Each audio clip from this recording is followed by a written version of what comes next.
Sumainyo ang Panginoon. At sumaiyo rin. Ang mabuting balita ng Panginoon ayon kay San Lucas. Papuri sa iyo, Panginoon.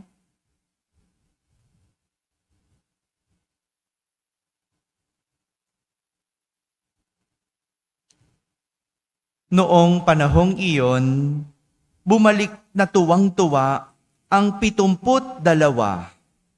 Panginoon, sabi nila, kahit po ang mga demonyo ay sumusunod kapag inutusan namin sa ngalan ninyo.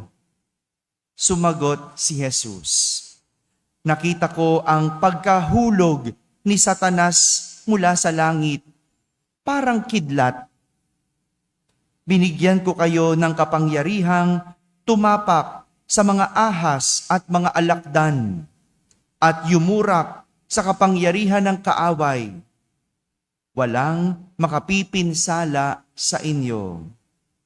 Gayunman, magalak kayo hindi dahil sa suko sa inyo ang masasamang espiritu, kundi dahil sa nakatala sa langit ang pangalan ninyo.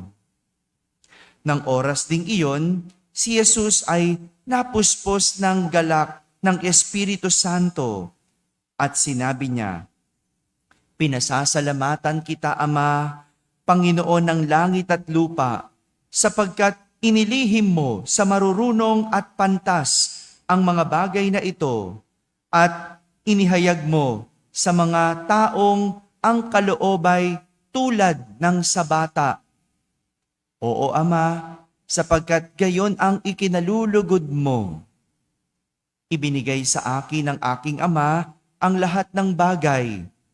Walang nakakakilala sa anak kundi ang Ama, at walang nakakakilala sa Ama kundi ang anak at yaong marapating pagpahayagan ng anak. Humarap si Jesus sa mga alagad at sinabi na di naririnig ng iba, mapalad kayo sapagkat nakita ninyo ang inyong nakikita ngayon. Sinasabi ko sa inyo, maraming propeta at mga hari ang nagnasang makakita ng inyong nakikita, ngunit hindi nila nakita. Hinangad din nilang mapakinggan ang inyong naririnig, ngunit hindi nila napakinggan. Mga kapatid, ang mabuting balita ng Panginoon. Pinupuri ka namin, Panginoong Jesucristo. Umupo ang lahat at makinig sa homilya. Magandang umaga po sa inyong lahat. Ganon din sa mga nasa barangay, sa mga nasa tahanan na nagsisimba via online at sa lahat ng nasa abroad. Kasama kayo sa aming banal na pagdiriwang dito sa ating parokya. Isang masayang pagbabalik ang ating narinig sa ating ebanghelyo sa araw na ito. Masayang pagbabalik. Matapos isugo ni Jesus ang kanyang mga alagad o ang mga sumusunod sa kanya ng tigdadalawa. Sinugo niya sila. No? Ngayong araw na ito, sila'y nagbalik mula sa misyon. At masayang-masaya silang nagbalik dahil ibinalita nila kay Jesus kung paano nila napalayas ang mga demonyo sa mga sinasapian nito. Kinukwento nila kung paano nila napagaling ang mga may sakit gamit ang kapangyarihan na pinagkaloob sa kanila ni Jesus. Kumbaga, pagkatapos silang maglakbay, kinuwento nila yung kanilang naranasan. Kinuwento nila kung paano nila napagaling ang mga may sakit. Tuwang-tuwa ang mga alagad. Siguro, bilib na bilib itong mga alagad dahil magaling sila. May kapangyarihan sila at nagawa nila ang nagagawa ni Jesus. Ngunit tila binasag ni Jesus ang kanilang kasiyahan nang sabihin niya sa kanila, "Magalak kayo, hindi dahil sa pagsuko sa inyo ng Espiritu, kundi sapagkat nasusulat sa langit ang inyong mga pangalan." Di ba ganon? Kapag ka ang isang tao magaling, kinagagalak natin, kinatutuwa natin, di ba? Sa eskwelahan, no? Kapag graduation, di ba? Yung valedictorian, salutatorian, first honorable mention, di ba? Natutuwa tayo, no? Kapag magaganda ang grades, no? Nagbibigay tayo, di ba? Nagbibigay ng regalo. Katanggap ba kayo ng regalo? Hindi. Maganda bang grades? Yun, mga magulang, no? Maganda naman daw pala, no? Baka naman, no? Di ba ganon? Pag nanalo yung ating pambato, no? Pambato ng Pilipinas sa palakasan, hindi ba? Nagdidiwang tayo. Minsan lang tayo manalo sa volleyball. Yung men's volleyball natin, minsan lang manalo, pero hindi pa nga tayo champion, pero ganun na lang tayo kagalak. No? Ganun na lang tayo ka-proud. Yung ating tennis player na si Alex, di ba? Tingnan mo naman. Talagang proud na proud tayo. Yung bawat panalo, bawat galing na maipakita, talagang pinagdiriwang natin. At madalas, katulad tayo ng mga alagad ni Jesus, nagagalak tayo sa sarili nating galing. Para bang ang sukat ng ating pagkatao ay nakikita sa ating kagalingan. Kagalingan sa mga bagay-bagay. Yung magaling ka sa eskwelahan. Magaling ka sa palakasan o sports. O kaya magaling ka sa iyong propesyon.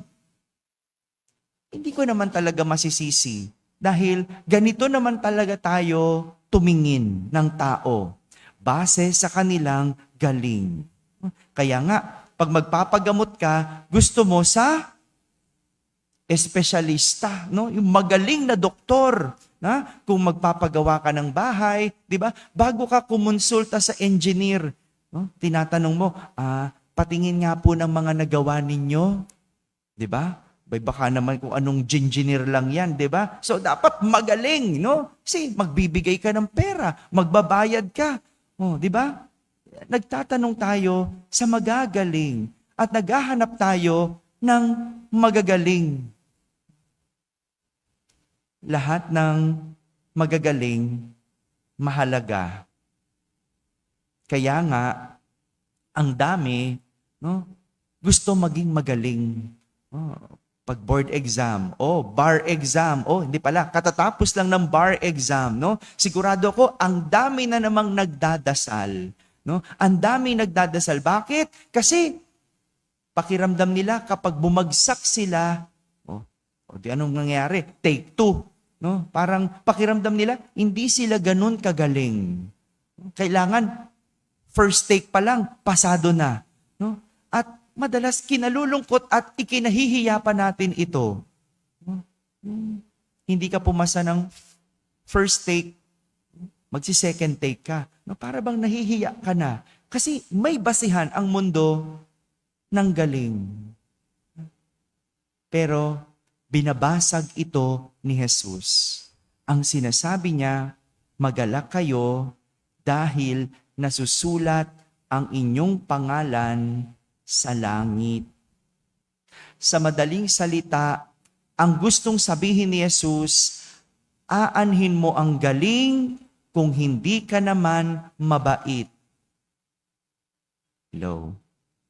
Aanhin mo ang magaling kung hindi ka naman mabuti.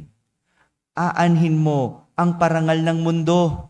Aanhin mo ang galing sa mundo kung wala ka naman sa langit.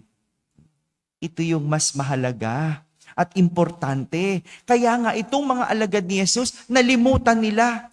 Naalala nyo, nung Martes, anong tanong nila? Sinong pinakadakila?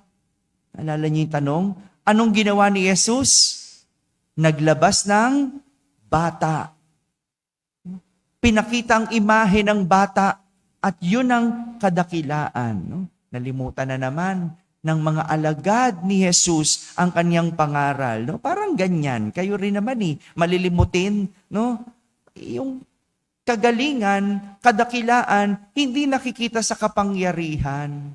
Nakikita sa kabutihan, kapakumbabaan. Sa panahon ngayon, ang mas importante, hindi na kung sinong magaling, kung sino ang mabuti. Paano ba tayo hahanap ng mabuting leader? Marami magagaling. Graduate pa ng mga magagandang universidad. Graduate pa ng Catholic school, pero ang malungkot, hindi mabuti. Mga magnanakaw, mga korap. At yan ang nakakalungkot. Pagalingan tayo ng pagalingan, pero ang naiiwan, ang kabutihan. Mga kapatid, hindi masama ang maging magaling. Hindi ko sinasabi. Pero dapat, kung ano ang ating galing, siya ding buti ng ating pag-uugali. Walang silbi ang galing kung wala naman ang pangalan mo sa langit. Amen? Amen.